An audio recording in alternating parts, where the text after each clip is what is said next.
सभी का स्वागत और अभिनंदन। हिंदी वर्णमाला के दूसरे भाग में हम कुछ अतिरिक्त सूचना और कुछ बहुत ही रोचक बात हम आपको बताने जा रहे हैं जो आपको इससे पहले पता नहीं हो। ध्यान से देखिए और इसे आनंद लीजिए। देखिए, राजभाषा हिंदी के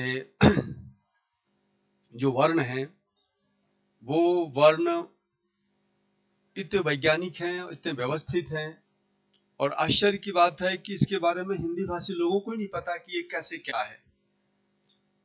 हालांकि ठीक है, आप सामान्य रूप से जानते हैं लोग बाग, लेकिन जो विशेष पक्ष है, जो विशेष बात है जिसके बारे में बिल्कुल जानकारी नहीं है, आपको आश्चर्य लगेगा कि यार ऐसे कैसे हो गया।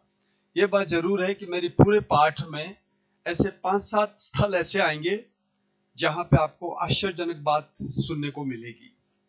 तो अब मुझे नहीं पता कि आपको पूरी बात आती कि नहीं आती, इसलिए हमने अपने वीडियो को 2 भागों में करना है।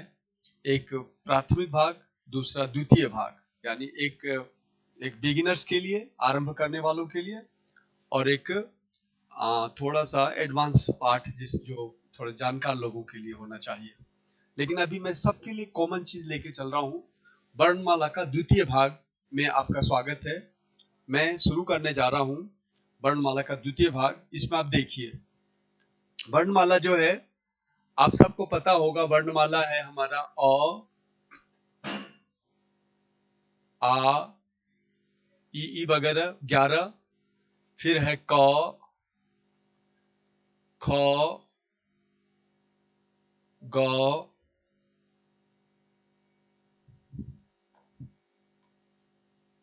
क, ख, ग, घ, ङ, च, छ, ज, झ और य। फिर है आपका ट, ठ। ये हमने इसलिए किया है इसको ताकि आप इसे लिखे जाते हुए देखें।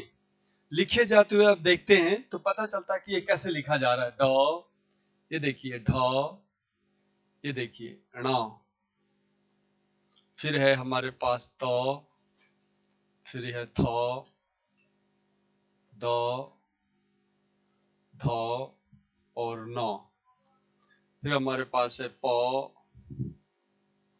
थ, ब, भ और म। इसके बाद है य, र, ल, व, फिर है श, स,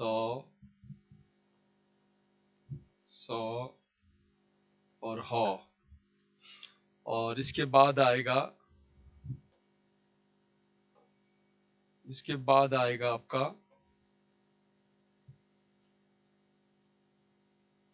ह। इसका उच्चारण हमने कल इस पे हमने चर्चा नहीं की थी। ये जो स स स ह है, ये उच्चारण है तालव्य श, इसलिए इसको बोलेंगे श। क्या बोलेंगे? श, श, श। ऐसे आपको इसका अभ्यास करना है। और ये जो है, ये है ह, ह, ह, ह। इसे वेद पाठी लोग ख बोल देते हैं, या कुछ भारत के कुछ हिस्से के लोग इसे ख बोलते हैं। जो लोकल, जो स्थानीय भाषा में उसको ख बोल दिया जाता है। ये ख नहीं है, ख तो ये है, लेकिन ये ख है। ये ख, ख, ख, यानी ख और श के बीच की ध्वनि है ख। ये है ख। और ये जो है, ये सपेरा का स है, यानी इसको हम बोलते हैं स। इसका दंत स, इसलिए दांत के पास जीवा लाके बोलते हैं स, स, स, स। और यह है श, तालव्य श है। तो ये हमारे सारे वर्ण हैं, ठीक है ना। इसके अलावा जो वर्ण है उसके बारे में बता दूं मैं आपको। इसके अलावा टवर्ग में आने वाला वर्ण है ड़ और ढ़। इसके बाद हिंदी निदेशालय ने एक नया वर्ण और डाला है, उस वर्ण का नाम है ड़। यानी ये जो है ये नया, इसके बारे में चर्चा मैं कल कर चुका हूं। ये इस तरह से ये वर्ण है। और इसके अलावा देखिए क्या क्या है उसको देखना हमें। इसके बाद है हमारे पास एक है अनुस्वार, एक है चंद्रबिंदु, एक है आगत स्वर। इस तरह से ये कुछ और भी हैं जिसकी चर्चा, जिसका प्रयोग हम लोग अपनी भाषा में करते हैं। इसका नाम है अनुस्वार, अनुस्वार। इसका नाम है चंद्रबिंदु, चंद्रबिंदु। इसी का दूसरा नाम है अनुनासिक, अनुनासिक, अनुनासिक इसका दूसरा नाम है। और इसका नाम है आगत स्वर। इसका नाम क्या है? आगत स्वर। इसका प्रयोग कहाँ करते हैं? इसका प्रयोग हम अंग्रेजी के जो आ ओ के बीच की ध्वनि है, कॉलेज, नॉलेज वगैरह, उसमें हम इस तरह से इसका प्रयोग करते हैं। इसका यदि रूप देखा जाए तो ये है आ और ओ के बीच की ध्वनि है। ये आ और ओ के बीच की ध्वनि है और इसको हम इस तरह से लिखते हैं, ये ओ। ये आ ओ के बीच की ध्वनि है।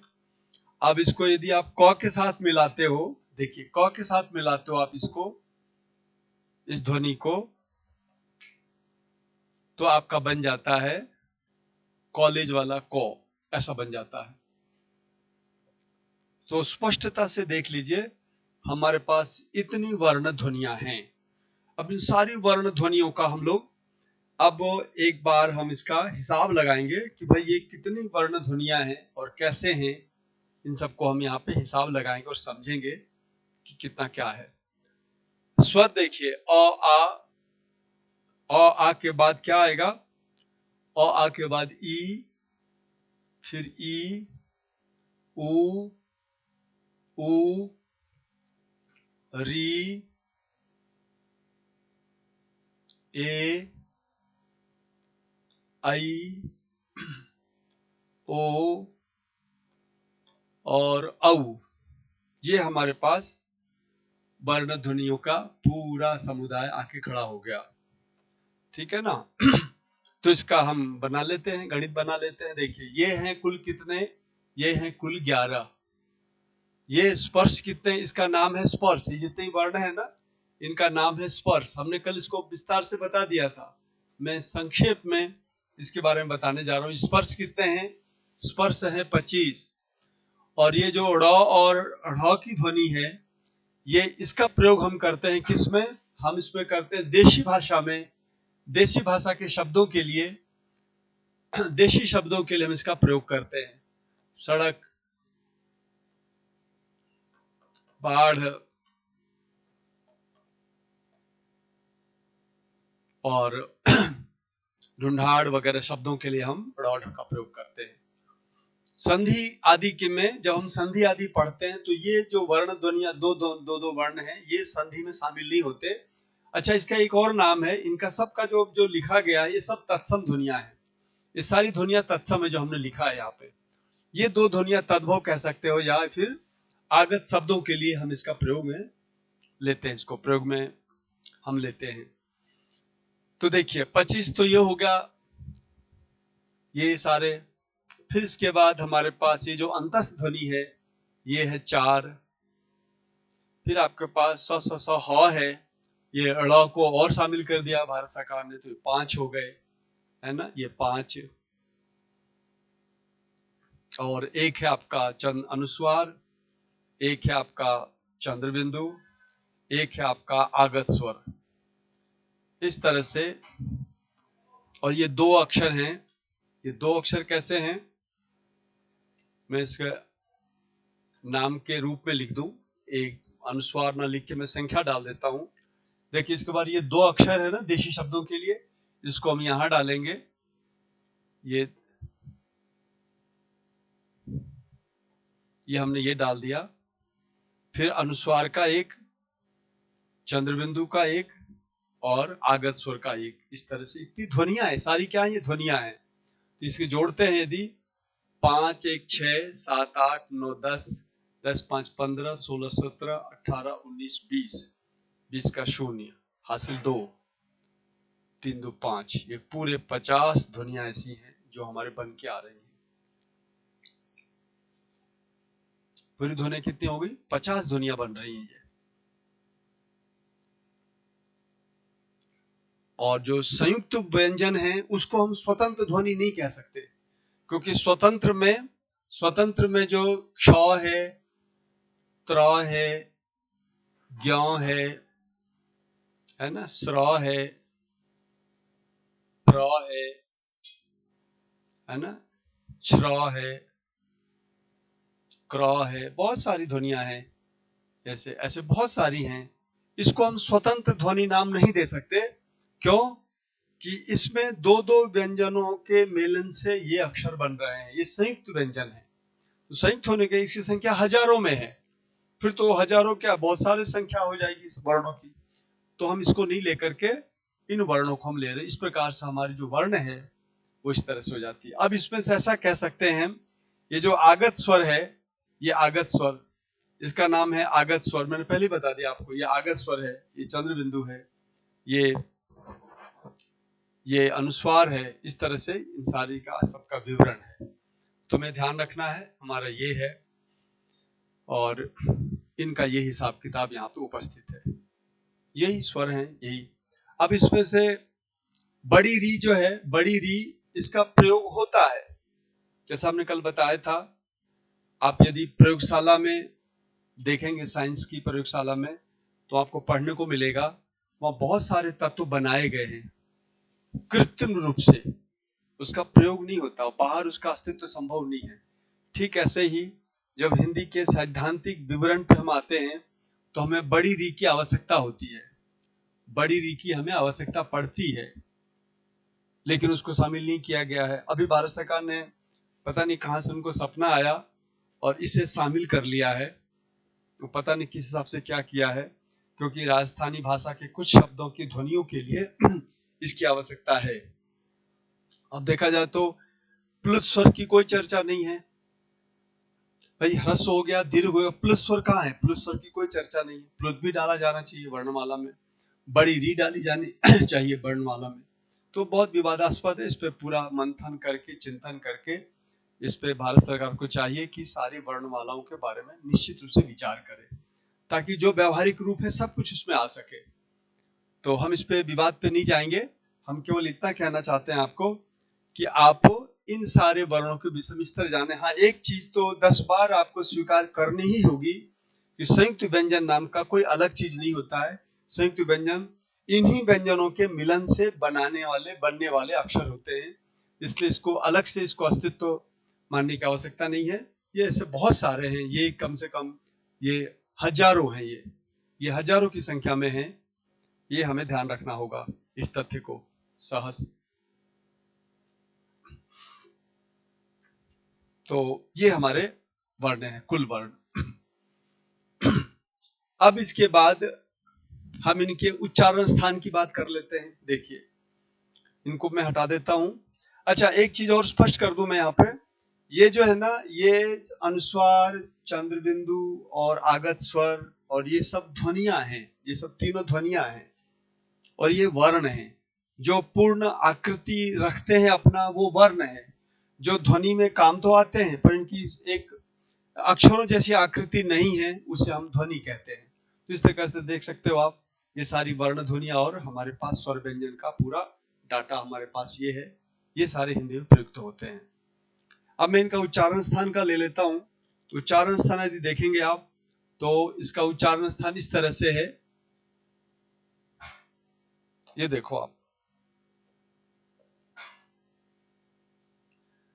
जैसे अब उच्चारण स्थान के हिसाब से सभी अक्षरों के बारे में एक जानकारी दे देता हूं मैं, उसको आप गौर से देखें। अ, आ,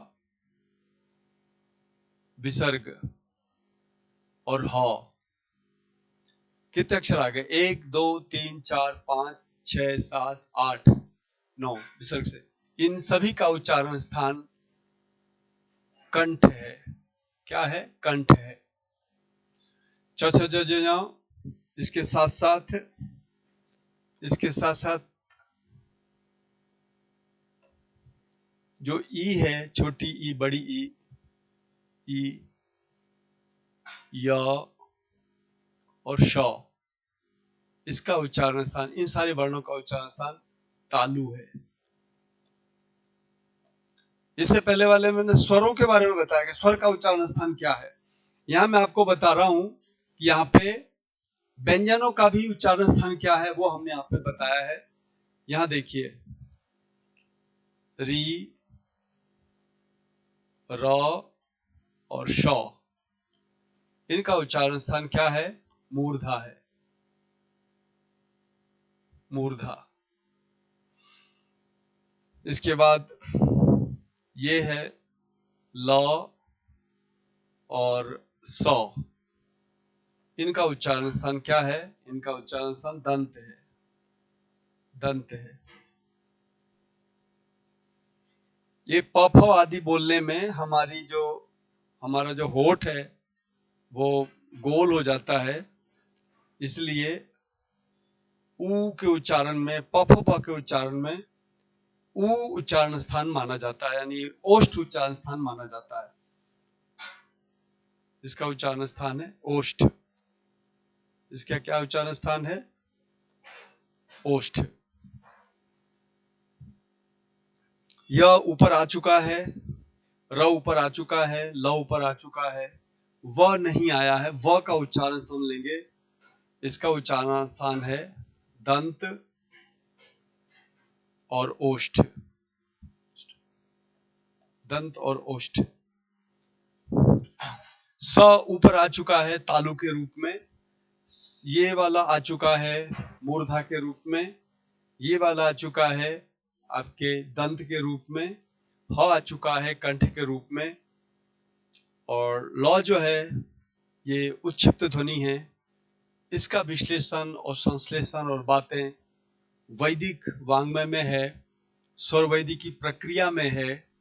इसकी चर्चा आसपास कहीं मिलती नहीं है और इसकी कोई आवश्यकता भी नहीं है। हिंदी में तो कहीं संधि वंधि में आती नहीं है। ये जो ध्वनि है ना, इसकी कोई आवश्यकता नहीं है, हिंदी में नहीं है। अब पता नहीं किसने सलाह दिया भारत सरकार को, जो उपयोगी चीज है उसको तो किया नहीं, उठा के पता नहीं इस अक्षर को लेके उन्होंने हिंदी में शामिल कर दिया। तो भगवान जाने वो क्या सोच के कर रहे हैं। जो बड़ी बड़ी जिससे कि हमारी भाषा विद्रूपित हो रही है, उस तरफ सरकार का ध्यान नहीं है, अधिकारियों का ध्यान नहीं है। और ये पता नहीं कहां से उठा के कौन सा अक्षर डाल दिया यहाँ पे। वैदिक काल की चीजें हैं ये, उसको तो हिंदी में कहीं इसकी उपयोगिता ही नहीं है। लोकल भाषा में है तो लोकल भाषा। अब क्या आप फारसी के उच्चारण डालोगे हमारी हिंदी में, या अंग्रेजी के उच्चारण जो है डिप्थोंग्स है वो डालोगे हिंदी में, तो कोई समझ में नहीं आता है कि आप अंग्रेजी के डिप्थोंग्स को हिंदी में डालोगे क्या। अरे भाई, जो अंग्रेजी पढ़ेगा पढ़ लेगा, जो राजस्थानी पढ़ेगा पढ़ लेगा, जो वेद पढ़ेगा पढ़ लेगा। आप हिंदी में क्यों घुसा रहे हो उसको? हिंदी में घुसाना ही है तो जो उपयोगी उसे घुसाओ भाई। हिंदी में बड़ी की आवश्यकता है, उसे घुसाओ। हिंदी में आप पहले अपनी वर्णमाला सुधारें। भारत सरकार का हिंदी निदेशालय पहले वर्णमाला शुद्ध लिखना सीखे खुद, तब दूसरों को वर्णमाला के बारे में जानकारी दे। उसमें बहुत त्रुटियां हैं, बहुत कमियां हैं, वो तो दूर किया नहीं गया। उल्टे ये लोग अच्छी खासी जो प्रतिष्ठित और व्यवस्थित चीज है उसमें अव्यवस्था फैला रहे हैं। खैर, अब बड़े लोग हैं, निर्णय ले लिया है तो ले लिया है, देश का ये विधान बन गया तो हमारे लिए माननीय है। ठीक है ना, एक बार जो चीज मान्य हो जाती है वो मान्य है। इसको हम प्रक्रिया से हटा सकते हैं, जोड़ सकते हैं, अच्छी बात है। तो हमने सारे वर्णों के विषय में ये बता दिया कि किस वर्ण का कौन सा उच्चारण स्थान है। पढ़ाई की दृष्टि से, जानकारी की दृष्टि से, देखिए हमारे यहाँ दो दृष्टि है चीजों को पढ़ने का। एक तो परीक्षा की दृष्टि है और एक आवश्यकता और ज्ञान की दृष्टि। एक आवश्यकता की दृष्टि है, एक ज्ञान की दृष्टि। तीन दृष्टियां देखी जा सकती है। एक ज्ञान की दृष्टि है, एक आवश्यकता की दृष्टि है और एक परीक्षा की दृष्टि है। उन तीनों दृष्टियों से हमने सारी बात रख दी है। तो इस तरह से वर्णों के विषय में है। अब इसमें एक नई जो चीज है जो अक्सर बच्चे गलती करते हैं, वो चीज है इन वर्णों का आपस में मिलना। तो आइए मैं इसे ले लेता हूं, वर्णों को मिलाने का प्रयास करता हूं मैं। ये जो हमारे वर्ण हैं, ये सारे के सारे एक दूसरे से मिलते हैं, जुड़ते हैं। आप देखेंगे हमारे जितने भी व्यंजन है ना, वो हमारे व्यंजन किसी न किसी स्वर से मिलते हैं। जैसे मैं क को ले लूं, क को यदि आप अ से मिलाएंगे तो ये दोनों मिलके बनाएंगे क पूरा। यदि क को आप आ से जोड़ते हैं तो ये मिलके बनाता है का। यदि हम क को ई से जोड़ते हैं तो ये दोनों मिलके बनाते हैं छोटी की। और यदि हम क को बड़ी से जोड़ देंगे तो ये बनाएगा बड़ी की। यदि आप क को छोटा ऊ से जोड़ते हो, ह्रस्व ऊ से जोड़ते हो, ये कु में ऐसी मात्रा ऐसा आएगा। और इसी क को यदि आप बड़ा ऊ से जोड़ोगे तो ये कु ऐसा आएगा। और इस क को यदि आप री से जोड़ेंगे तो ये क्री बनेगा। यदि आप क को बड़ी री से जोड़ेंगे, देखो बड़ी री वैसे तो इसका अस्तित्व है नहीं हिंदी में, लेकिन इसका उसकी व्यवहार्यता है, आवश्यकता है, इसलिए क को री से जोड़ के हमने क्री बनाया। क्योंकि मैं इसकी आवश्यकता बताते तो देखिए कईयों को शंका हो रही होगी। देखिए जब आप क्री धातु से, क्री एक संस्कृत का धातु से जब तो प्रत्यय करते हो तो ये बनता है कृत। क्या बनता है? कृत बनता है। और वही यदि आप क्री धातु से, यानी क्री एक धातु है, क्री विक्षेपणे, इस धातु से हम तप प्रत्यय करते हैं, इससे पता है क्या बनता है? तब कीर्ण बनता है। कीर्ण माने फैलाया हुआ। क्या बनता है? कीर्ण बनता है। देखो कितनी महत्वपूर्ण चीज है। और इसी किरण से बनता है संकीर्ण, इसी किरण से बनता है प्रकीर्ण, ऐसे बहुत सारे सैकड़ों शब्द बनते हैं जिसको आप मना कर चुके हो, जिसको आप स्वीकार नहीं करते हो, जिसको आपने घर से बाहर निकाल रखा है, वही आपके काम को सिद्ध कर रहा है, वही आपके व्यवहार को सिद्ध कर रहा है। देखिए बड़ी री जो है इस तरह से तो प्रत्यय होके ये शब्द बनाते हैं। तो इन शब्दों से हम छुटकारा पा सकते हैं क्या? यदि नहीं तो बड़ी री को हटाने का कोई तुक नहीं है। तो मैंने ये बताया बड़ी री कैसे, यानी हम इसे तो मानते हैं, क्री से तो जोड़ा कृत्य से मानते हैं, लेकिन क्री से तो जोड़ के किरण बनता है, इसे हम नहीं मानते हैं। इसलिए मेरा ये कहना है बड़ी री का अंगीकार होना चाहिए हिंदी भाषा में। हम उसमें अभी नहीं जा रहे हैं। हमने तो ये बताया कि कैसे स्वर और व्यंजन को जोड़ने से अक्षर बनते हैं, वो मैं दिखाना चाह रहा था आपको। देखिए इस क में यदि आप छोटा ए जोड़ोगे तो बनेगा कई के, और इसी में यदि आप क में आई जोड़ोगे तो बनेगा कई। यदि क में ओ जोड़ोगे आप तो बनेगा को, और यदि इसमें क में औ जोड़ते हो आप तो बनता है कौ, बनता है कौ। इस तरह से हमारे वर्ण आपस में, व्यंजन जो आपस में स्वर से मिलके एक पूर्ण अक्षर, पूर्ण वर्ण का निर्माण करते हैं। इसका बोध हमें होना चाहिए। यदि ये बोध नहीं होगा तो हम आगे चल के बहुत सारे शब्दों के बारे में सही लेखन नहीं कर सकेंगे। ये है। अब आप देख रहे हो, इसका मतलब ये हुआ इस अ का कोई रूप नहीं है, शून्य रूप है। आ का रूप जो है किसी वर्ण के साथ मिलने पर डंडा आ जाता है। डंडा देखिए, आकृति ऐसा आ जाता है। की में जो मात्रा है वो ऐसी मात्रा आ जाती है। बड़ी जब जोड़ते, ये जो की है ना, बड़ी वाली ई है, ये किसी व्यंजन से जब ये ई जुड़ती है तो ये ई ऐसा कर लेती है, अपना ऐसा रूप बना लेती है। देखिए ये जो है अपना रूप ऐसा बना लेती है। मैं इन सबको सफाई से आपको बताने के लिए मैं इसे यहां ले लेता हूं। ये देखो आप, इस क में अ को हमने लिया, इसको मैं नंबर दे देता हूं, 1 नंबर है ना। ये क जो है हम इसको 1 नंबर देते हैं।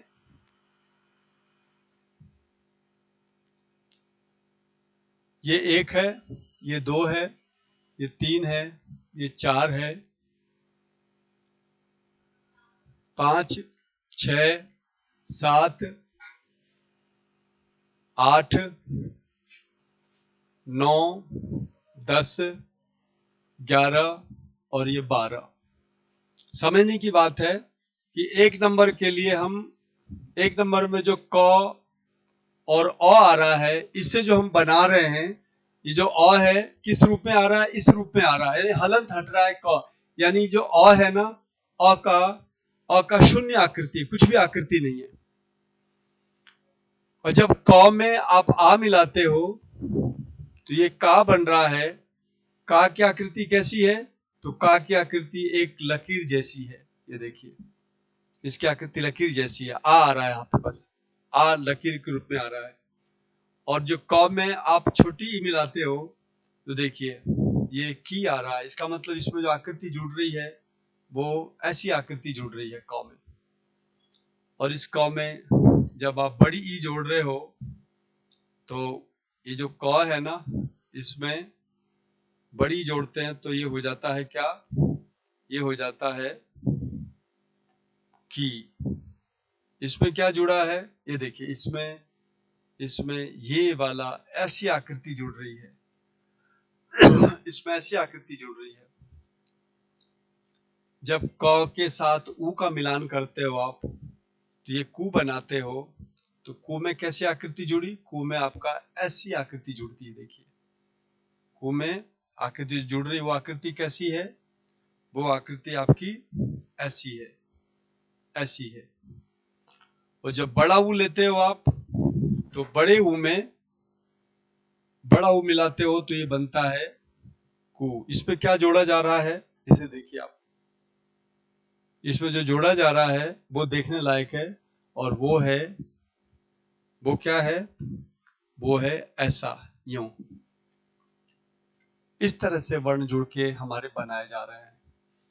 और हम जो जहां गलती करते हैं, देखिए जैसे क है, क में ए जोड़ा हमने, तो ए जो है के ए की मात्रा के रूप में, यानी इस तरह से के ए बन के आ रहा है। और क में जब आप आई जोड़ते हो तो बनता है कई।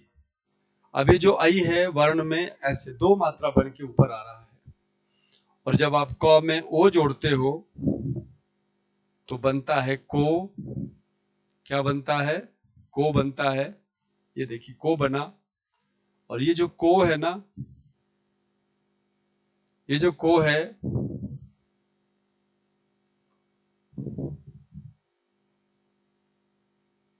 को में जो है ये ओ जोड़ा गया है। यदि को में लिख लेते हैं और अलग से यदि दिखाना चाहिए क्या है, तो यहाँ पे देखिए इस रूप में ये को आया हुआ है। ये देखो, इस रूप में आया हुआ है। और कऊ की क्या स्थिति है? क में औ मिलाते हैं तो ये बनता है कऊ। क्या बनता है? कऊ बनता है। कऊ बना। कऊ में क्या जुड़ा हुआ है? तो कऊ में ये देखिए, कऊ में इस तरह की मात्रा जुड़ती है। तो हमें ध्यान से, बच्चों को ध्यान से बताना होगा कि ये चीज अघोषित रूप से हमारे बीच में जुड़ रही है। देखिए, ये चीज अघोषित रूप से जुड़ रही है। ये चीज अघोषित रूप से जुड़ रही है। यानी ये जो हमारा वर्णमाला में जो वर्ण है, ये जो आ है वो ये बन रहा है, ई है वो ऐसा बन रहा है। ई बड़ी जो ऐसी स्थिति, ऐसी आकृति। ऊ जो है व्यंजन जुड़ता है तो ऐसा हो जाता है। ये जो ऊ है किसी व्यंजन जुड़ने के बाद ऐसा हो जाता है। ये अघोषित बातें हम ध्यान नहीं दे पाते हैं और मात्राओं की गलती हो जाती है। तो ये हमें ध्यान रखना है। कैसे? एक, अब ये मैंने क के साथ काम किया है, ख के साथ, ग के साथ, प के साथ, फ के साथ, सबके साथ इस तरह से चीजें जुड़ती जाएंगी, शब्द बनते जाएंगे। तो अभी मैंने लिया व्यंजन और स्वर के मिलन की स्थिति को बताया। अब हम अगले चरण में ले रहे हैं व्यंजन और व्यंजन के मिलन की स्थिति। देखिए, व्यंजन धन व्यंजन, व्यंजन धन व्यंजन, इस पे तो लोगों को बहुत ज्यादा भ्रांति है, बहुत गड़बड़ी कर रखी है। तो उसके लिए हमें व्यंजन और व्यंजन को समझना होगा। देखिए, इसमें क्या है जो महत्वपूर्ण है? देखिए, क है और श है। इसको जब हम मिलाते हैं तो एक श बनता है।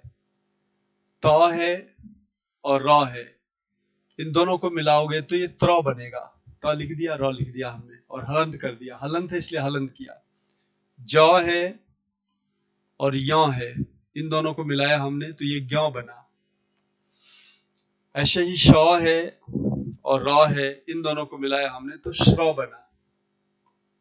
लेकिन यदि अब सपेरे के स को लेते हो, श और र को, तो ये दोनों मिला के बनाते हैं स्र। लेकिन जब आप स, त और र इन तीनों को मिलाते हो तो ये बनता है स्त्र। ये देखिए स्त्र बनता है। अब पूरी हिंदी की जो मेधा है, पूरी हिंदी की जो कम्युनिटी है, जो समूह है, वो इसको ठीक से नहीं लिखती है। सौर मिला के स्र बनता है, सौत्र मिला के स्त्र बनता है। इसके शब्द हैं स्रोत, ये देखिए इसके शब्द हैं स्रोत, इसके शब्द हैं सहस्त्र, ये बोला भी जाना चाहिए सहस्त्र। इसके शब्द हैं अजस्त्र।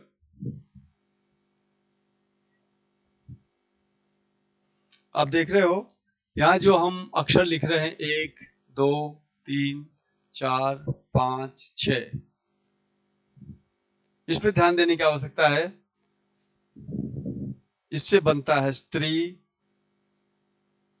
इससे शब्द बनते हैं अस्त्र, शस्त्र। अब ध्यान दीजिए, 5 नंबर और 6 नंबर में यदि आप अंतर करना नहीं जानते हैं तो आप भारी गलती कर रहे हैं। यदि 5 नंबर में जो सहस्त्र लिखा हुआ है, इसे यदि हम सहस्त्र बोल रहे हैं तो हम गलती कर रहे हैं। सहस्त्र तो है ही नहीं, तो है ही नहीं इसमें, इसलिए तो का उच्चारण नहीं होना चाहिए। क्या है? ये सहस्त्र है। ये क्या है? सहस्त्र है। और नीचे जो है ना, स्त्री है, अस्त्र है, शस्त्र है, वस्त्र है, इसमें सौतर है। अब ये इसमें होता क्या है, शस्त्र को यदि किसी ने ऐसा लिख दिया, ऐसा लिख दिया और गलती से 100 उससे मिल गया, तो इसमें और इसमें अंतर करना बड़ा कठिन हो जाता है। जबकि ये और ये दोनों एक ही चीज है, लेकिन हमें इसमें और इसमें अंतर करना सीखना चाहिए। इस स्र में कितने अक्षर हैं? इस स्र में स है, र है और अ है। और इस वाले में कितने हैं? इस वाले में, इसमें देखिए, इसमें स है, त है, र है और अ है। भाई जब इसमें त है ही नहीं तो आप त क्यों बोलोगे? आप अजस्त्र बोलो, आप स्रोत बोलो, आप सहस्त्र बोलो, और इसको आप शस्त्र बोलो, त बोलो। इसमें ये विवेक हमें रखना होगा, तब हम शुद्ध हिंदी लिख रहे होंगे, बोल रहे होंगे, है ना।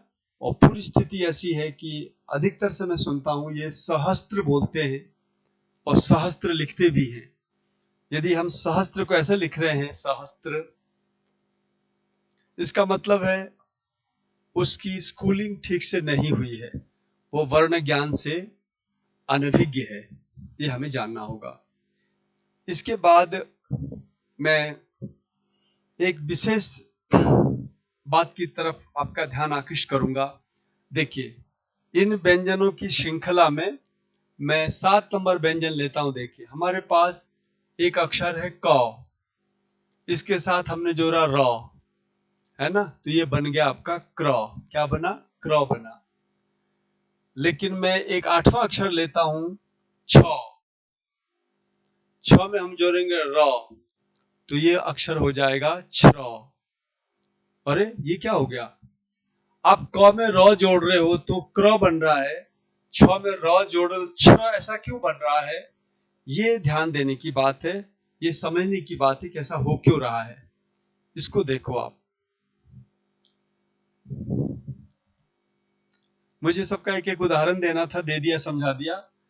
अब मैं इस चीज को आपको बताने जा रहा हूं कि कैसे इसमें विरोधाभास है, कैसे हम इसको समझ नहीं पाते हैं। छ और में छ्र हो गया। ऐसे ही मैं एक लेता हूं 9 नंबर में, मैं लेता हूं म, म से हमने र जोड़ा, तो ये क्या बनेगा? म से यदि र जोड़ेंगे हम, और र यदि पूरा रहेगा तो हमारा वर्ण बनेगा, संयुक्त वर्ण बनेगा म्र। म्र, इस तरह से वर्ण बनते हैं। लेकिन 10 नंबर में देखिए, यदि मैं ट से जोड़ूंगा र, तो देखिए ये बनेगा ट्र। ये क्या बनेगा? ट्र। और 11 नंबर में यदि हम ड से जोड़ेंगे इसको, र को, तब ये बनेगा ड्र। तो ये क्या चक्कर पड़ गया? कहीं तो ऐसा लिखा जा रहा है, कहीं ऐसा लिखा जा रहा है। तो इसको हमें जानना होगा, समझना होगा। मैं एक बार फिर से इसको समझाने के लिए, आप देखेंगे मैंने जहां जहां इस तरह से, इसे कहते हैं, देखिए इस तरह की जो आकृति है ना अक्षर की, इसे कहते हैं हंसपाद। क्या बोलते हैं? हंसपाद बोलते हैं। ये हंसपाद की जो स्थिति है, ये हम कुछ में लगा रहे हैं, कुछ में हंसपाद नहीं लगा रहे हैं। म में मैंने हंसपाद नहीं लगाया, छ में लगाया, ट में लगाया, र में, जबकि स्थिति एक जैसी है सब में। तो ये क्या चक्कर है? तो कोई चक्कर नहीं है। इसमें बात ये है, जिन जिन हिंदी की वर्णमाला का जो अक्षर है नीचे तक आता है, जो जो जो जो पाई नीचे तक आती है, उसमें र जोड़ने के लिए हम ऐसा काम करते हैं। और जिनके लेखन में डंडा नीचे तक नहीं आता है, पाई नीचे तक नहीं आती है, उस पे हम र को ऐसे जोड़ते हैं। मैं इसे एक बार फिर से बता दूं आपको, मैं थोड़ा इसके लिए पीछे जाऊंगा। ये देखिए, ये देखिए, ये जो हमारे अक्षर है, देखिए इसमें डंडा नीचे तक आ रहा है, इसमें डंडा नीचे तक आ रहा है, इसमें डंडा नीचे तक आ रहा है, इसमें डंडा नीचे तक आ रहा है। अंग में डंडा नीचे तक नहीं आ रहा है। च में डंडा नीचे तक आ रहा है, छ में डंडा नीचे तक नहीं आ रहा है। ज में नीचे तक आ रहा है, झ में आ रहा है, य में आ रहा है। ट में डंडा नीचे तक नहीं आ रहा है, ठ में डंडा नीचे तक नहीं आ रहा है। ड भी पूरी लंबी पाई नीचे तक नहीं ले रहा है। ढ भी पूरी लाइन, पूरी पूरी पाई नीचे तक नहीं ले रहा है।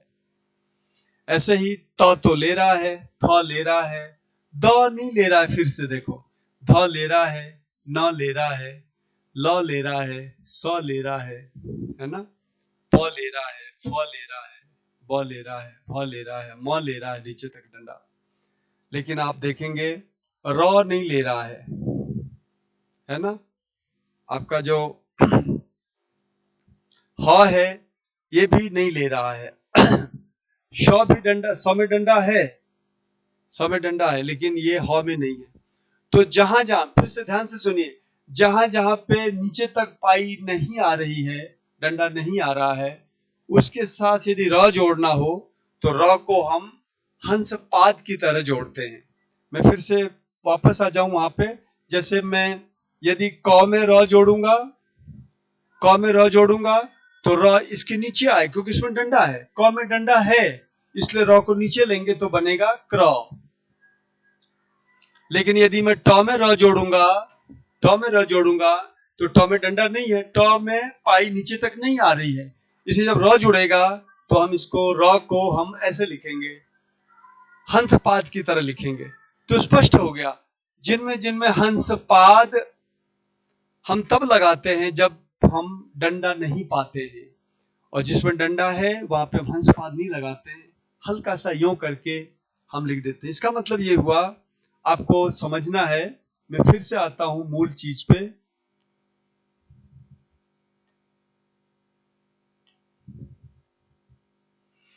मूल चीज पे आ रहा हूं मैं।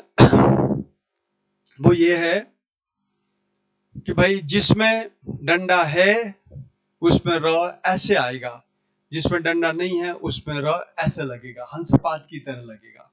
इसका मतलब क में यदि आप ऐसे लगा रहे हो तो ये तो हो गया हल चिन्ह। ये क्या है? ये हल चिन्ह है। देखिए ये क्या है? हल चिन्ह है। और यदि क में आप ऐसे लगा रहे हैं तो ये हल चिन्ह नहीं है, ये रेफ का चिन्ह है, र का चिन्ह है, रेफ चिन्ह है ये। तो यो लगा रहे हो तो हल चिन्ह है, यो लगा रहे हो, अच्छा वो नीचे नहीं ऊपर लगा रहे हो, ये तो नीचे लग रहा है। देखो ध्यान से देखना होगा हमें। ये हमारा जो ये है मैटर, बहुत ही सावधानी से करने की आवश्यकता है, तब जाके हम इसे ठीक से समझ सकेंगे। ये देखिए, इसमें हल चिन्ह ऐसे लगेगा और रेफ चिन्ह जो ऐसे लगता है। ऐसे क्यों लगा? क्योंकि क में नीचे तक पाई या डंडा आ रहा है, इसलिए ऐसा हो रहा है। तो जहां जहां आप पाई नहीं पा रहे हैं वहां आप हंसपाद लगा रहे हैं। देखिए देखिए, तो ये चीज ध्यान रखनी है। एक चीज और है इस बारे में, मैं उसे बता देता हूं। र जो हमारा वर्ण है ना, बड़ा ही विलक्षण वर्ण है। र के बारे में बता दूं, सूचना दे दूं, फिर मैं अपने वक्तव्य को खत्म करूंगा। र के बारे में, ये जो र है ना, र हलंत र, इसकी बड़ी विचित्र आदत है। ये स्वर के साथ, र जो है ना, र स्वर के साथ मिल जाता है। पहला नियम, र मिल गया। र के साथ क्या होता है? र अ, यदि ई है, ऊ है, तो र के साथ क्या करेगा? ऊ रू बनाएगा। ये पहला नियम है र का। और यदि र के साथ र के साथ यदि कोई वर्ण है, घोष वर्ण है, घोष वर्ण है, अब घोष वर्ण आपको याद करना पड़ेगा। घोष वर्ण है तो ये दोनों मिलके पता है क्या है? ये इसके ऊपर चढ़ जाते हैं। जैसे देखिए, प्रातर, प्रातर है और नमन है। तो पता है क्या होगा? ये न घोष में आता है, इसलिए र उसके ऊपर चढ़ेगा। तो क्या बनेगा? प्रातर नमन, प्रातर नमन, ऐसा बनेगा। देखिए र कैसे कैसे बदल रहा है। स्वर है तो मिल जाता है, घोष है तो ऊपर चढ़ जाता है। एक और र की आदत देखिए, यदि र के आगे अघोष वर्ण होगा तो र विसर्ग बनेगा। जैसे देखिए, प्रातर और हमारे पास शब्द है काल। प्रातर एक मूल शब्द है, तो ये मिलके क्या बनाएगा? प्रातः काल। यदि आप प्रातः काल लिखोगे तो आप शुद्ध हो। यदि र को ऊपर चढ़ा दिया, प्रातः कार कर दिया, तो गलत हो। इस तरह से। इसी तरह से आगे देखिए, अंतर शब्द है। ये जो र है, इसकी और क्या क्या आदत है उस पर हम गौर करते हैं। फिर आपको आश्चर्य लगेगा कि र जो है वास्तव में कितना विलक्षण काम कर रहा है। 3 काम देखा हमने, 1, 2 और ये 3। यहाँ र स्वर के साथ मिल जाता है, यहाँ र ऐसा हो रहा है, यहाँ पे र आगे अघोष ऐसा हो रहा है। लेकिन यदि र के पूर्ववर्ती अक्षर यदि कोई व्यंजन होगा, जैसे क होगा, तो पता है क्या करेगा ये? तो ये इसके साथ मिलके क्र बनाएगा। ये देखो, ये र की चाल समझ में नहीं आती, क्या क्या करता है र। र के साथ क ऐसे लिखा जाएगा, क्र। ये हो गया चौथी चाल र की। 5वीं चाल, आप चेस में देखते हैं ना, कोई ढाई घर चलता है, कोई उल्टा चलता है, कोई हॉरिजॉन्टल चलता है, कोई वर्टिकल चलता है। ऐसे इन अक्षरों की चाल है, बहुत इंटरेस्टिंग है यदि देखा जाए तो। अब हम एक और चाल लेते हैं। यदि इधर ट है, इधर र है, तो पता है र क्या करेगा? र जो है ट के साथ ऐसी युति बनाएगा। महाराष्ट्र में महायुति बनी है, महाराष्ट्र में महायुति, बीजेपी और अन्य 2 दलों के साथ महायुति है। शपथ ग्रहण समारोह हो रहा है। यहाँ भी युति हो रही है। देखिए, ट र के साथ ऐसे करेगा, क र के साथ ऐसे करेगा। तो ये जो लोक में हो रहा है वही तो अक्षर कर रहे हैं। तो दिक्कत क्या है? देखो, इससे ट बनेगा। तो हमने ये 5वीं स्थिति देखी कि कैसे र जो है किसी के साथ युति बिठा रहा है। समाज में कैसे कैसे लोगों को तालमेल करके रहना होता है यदि जीवन सफल जीना है तो देखो, ये लोग अपने अस्तित्व को बचाने के लिए ऐसे कर रहे हैं। यही र, अब देखना एक बात और, 6 नंबर पे देखना, यही र यदि श के साथ मिलेगा, अरे रे रे रे अरे बाप रे बाप, देखो क्या क्या गति हो रही। देखो, ये श यदि र के साथ मिलेगा तो घन चक्कर कोई दूसरा होगा, उसमें क्या होगा? र इससे स से कहेगा, अरे ओ श, तू अपना रूप बदल, मैं तेरे साथ रहा नहीं जाता मेरे को। तो श बोलेगा, भाई कैसे रहूं, कैसे करूं? तो श को र कहता है, बेटा तू ऐसा हो जा, तब मैं तेरे साथ नीचे आ जाऊंगा। तो देखो, श जो है ना, इसके साथ ऐसे आ गया। इसका मतलब र जो है बेचारा श को एडजस्ट कराया कि देख भाई तू थोड़ा बदल यार, तू टेढ़ा खोड़ा रहता है, मेरे को मजा नहीं आता, तू ऐसे है मेरे साथ। तो श को मना लिया उसने, स ने अपनी स्थिति ऐसी कर ली। अर्थात ये जो श है, मैं फिर से बता दूं आपको, बहुत रोचक चीज है ना। पूरा समाज हमारे अक्षरों में दिखाई दे रहा है। ये देखो आप, पूरा समाज हमारे अक्षरों का यहाँ पे, ये जो श है, स पहले ऐसा हो जाएगा, पहले ऐसा हो गया, यानी र जब किसी से मिलने जाएगा, ये जो श है जब किसी र से मिलने जाएगा, तो र की शर्त है, देख भाई तू ऐसे नहीं आएगा, तू झुक के आएगा, बदल के आएगा। तो स बेचारा बदल के ऐसा हो जाता है, फिर र आके उससे मिलता है। जब र आता है, जब र आता है तो हलंत हट जाता है। क्या हटेगा यहां से? हलंत हटेगा और र अपनी जगह बनाएगा। कैसे?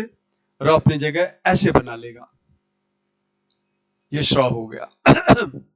जब तक ये नहीं जानोगे, लल्लू लाल ही रहोगे, कुछ नहीं जान पाओगे, कुछ नहीं समझ पाओगे। ये बड़ा महत्वपूर्ण लेसन है आपके लिए। हम बड़े बड़े लेखक बनते हैं, पत्रकार बनते हैं, अरे शर्म आनी चाहिए हमें कि हमारी राजभाषा के साथ खिलवाड़ हो रहा है और हम अपनी राजभाषा को समझ नहीं रहे हैं, मूलभूत बात नहीं जान रहे हैं, वो खामखा दूसरी की आलोचनाओं का शिकार होने दे रहे हैं इसको। एक चीज और बता दूं इसके बारे में, इस सौरभ के चक्कर में एक बार और बता दूं, जब र मिलने आता है तो श ऐसा हो जाता है। देख लिया, 6 देखा आपने? 1 2 3 4 5 6 6 विकृति र की वजह से आ रही है। 6 विकृति र की वजह से अक्षरों में आती है। यदि र के बारे में इतनी बात जान ली आपने, पता है मैंने देखे हैं, मैंने IAS जैसे बड़ा भारी बोलता है IAS की, मैं तोप खान हूं। IAS का एग्जाम लेने वाला जो संघीय लोक सेवा आयोग है, उसको हिंदी पढ़ने के लिए यहाँ भेजना चाहिए सारे अधिकारियों को। यहाँ आके बैठ के पढ़े हमारे पास, तो मैं उसकी भाषा ठीक कर दूं। सारा गलत सलत हिंदी लिखता है वो यूपीएससी। ताज्जुब की बात है, दुनिया भर का एग्जाम लेने वाला यूपीएससी को हिंदी नहीं आती है। मेरे पास पेपर, इसलिए मैं ऐसा कह रहा हूं, मैंने हिंदी का पेपर देखा था, वो यूपीएससी, तथाकथित यूपीएससी, महान यूपीएससी, बाप रे बाप, विश्व की बड़ी एग्जाम लेने वाला यूपीएससी को हिंदी नहीं आती, जो राजभाषा है। वो कैसे खिलवाड़ करता है देखो। वो लिखता है, मैं हिंदी का पेपर दिखा दूंगा, मैंने हिंदी का पेपर देखा था, उसमें वो अंतर संबंध ऐसे लिख रहा है, वाह रे वाह यूपीएससी, अरे तेरे क्या कहने, वो ऐसे लिख रहा है, अंतर संबंध। अब बेचारे यूपीएससी को मैं क्यों भला बुरा बोलूं? यूपीएससी को चलाने वाले जो प्रोफेसर हैं, उनको आके मेरे यहाँ पढ़ लेना चाहिए, या अपने आसपास संस्कृत विद्वान के पास जाके सीख लेना चाहिए कि ये अंतर संबंध ऐसा नहीं होता है। सामान्य सा विसर्ग संधि का नियम है, ये अंतर संबंध गलत है। तो क्या होगा? ये अंतर संबंध ऐसा होगा, अंतः संबंध होगा, है ना, अंतः संबंध होगा।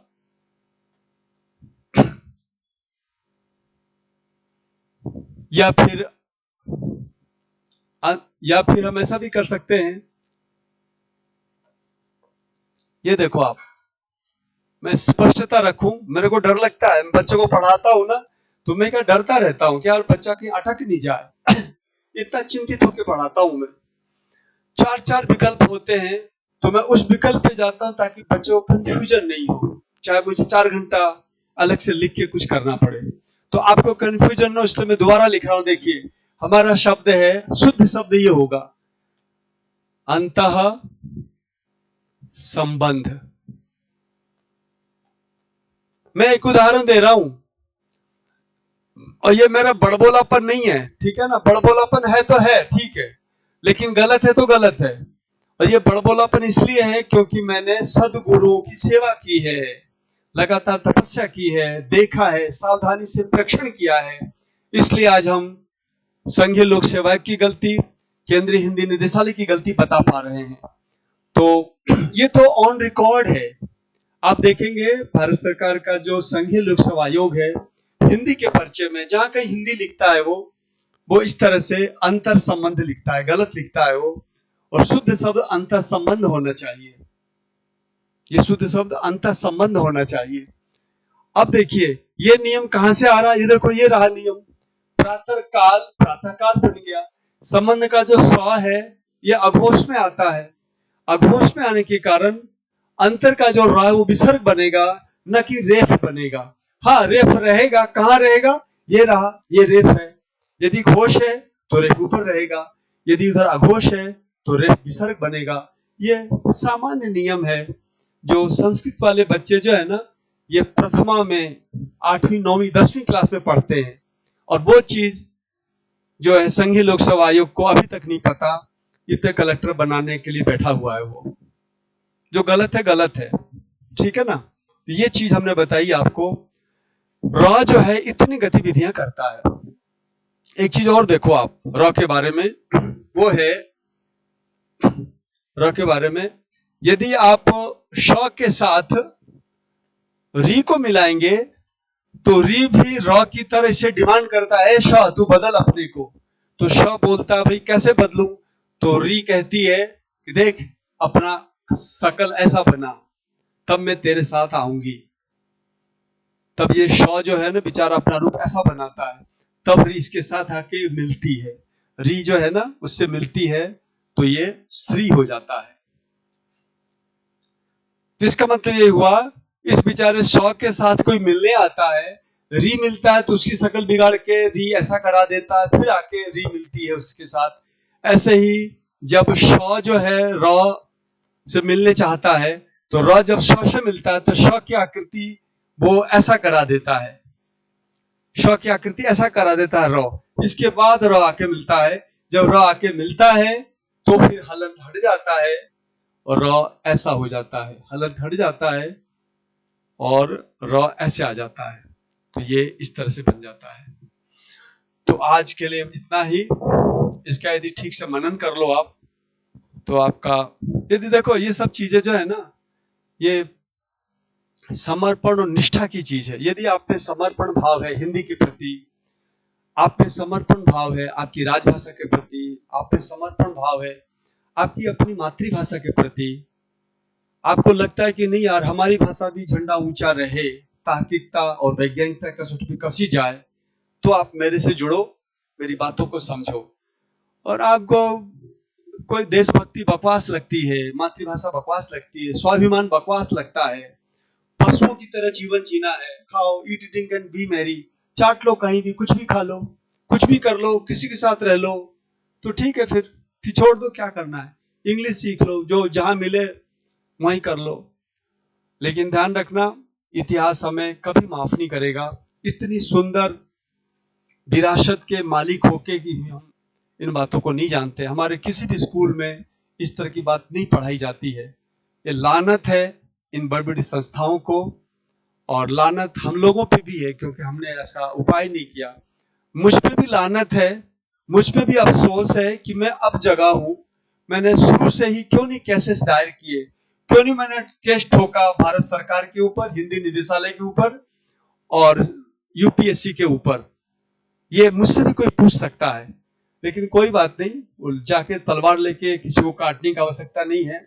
मेरी वाणी में दम है, ताकत है, सब सुधरेंगे, सब सुधरेंगे, सब अच्छा होगा, क्योंकि हिंदी अपने आप में बहुत खूबसूरत और वो सच्चाई लिए हुए है, वो सच्चाई से धूल हटने वाली है, सब अच्छा होगा।